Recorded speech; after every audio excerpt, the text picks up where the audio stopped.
अस्सलाम वालेकुम। आज मैं आपको सूरत कैफ में बताए कि याजूज माजूज और हज़रत ज़ुल्करनैन के वाक़े के बारे में बताऊंगी।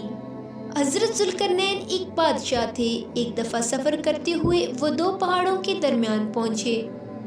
उन्होंने वहाँ पर एक कौम देखी जो बहुत अजीब ज़बान बोल रही थी। उस कौम ने देखा कि ये बादशाह बहुत नेक दिल लग रहा है, तो उन्होंने हज़रत ज़ुल्करनैन से कहा कि याजूज माजूज हम पर हमला करते हैं, हमें उनसे बचा लें। तफसीर में है कि उस कौम ने हज़रत ज़ुल्करनैन को बताया कि याजूज माजूज इंसानी शक्ल की हैं, जिसमें मर्द भी हैं और औरतें भी। कुछ कद में बहुत लंबे हैं और कुछ बहुत ज़्यादा छोटे हैं। उनके जिस्म पर काले लंबे बाल हैं और उनके कान इतने लंबे हैं कि एक कान को अपने जिस्म पर ओढ़ लेते हैं और एक को नीचे सोने के लिए बिछा लेते हैं। उनके नाखून बहुत ज़्यादा लंबे हैं और ये जानवरों और फसलों को खा जाते हैं और इतना पानी पीते हैं कि सारी नहरें ख़त्म हो जाती हैं।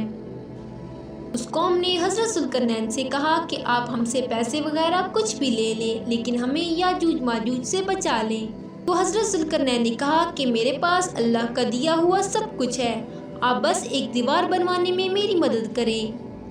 हज़रत ज़ुल्करनैन ने कौम से कहा कि मुझे लोहे की चादरें और ईंधन ला कर दो। इसके बाद कहा कि ईंधन को आग लगा दो, यहाँ तक कि लोहे की चादरें पिघलकर आपस में मिल गईं। फिर हुक्म दिया कि पिघला हुआ तांबा लेकर आओ। फिर उस पिघले हुए तांबे को लोहे की दीवार पर डाल दिया गया और यूं एक मजबूत लोहे की दीवार कायम कर दी गई। आज तक हर रोज याजूज माजूज दीवार को तोड़ने की कोशिशें कर रहे हैं, लेकिन ये दीवार क़यामत के दिन ही अल्लाह के हुक्म से टूटेगी।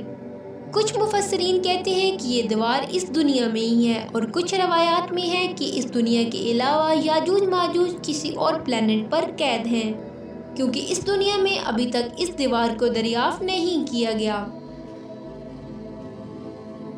हज़रत अली के एक वाक़े के मुताबिक हज़रत ज़ुल्करनैन को फरिश्ता कहा गया है।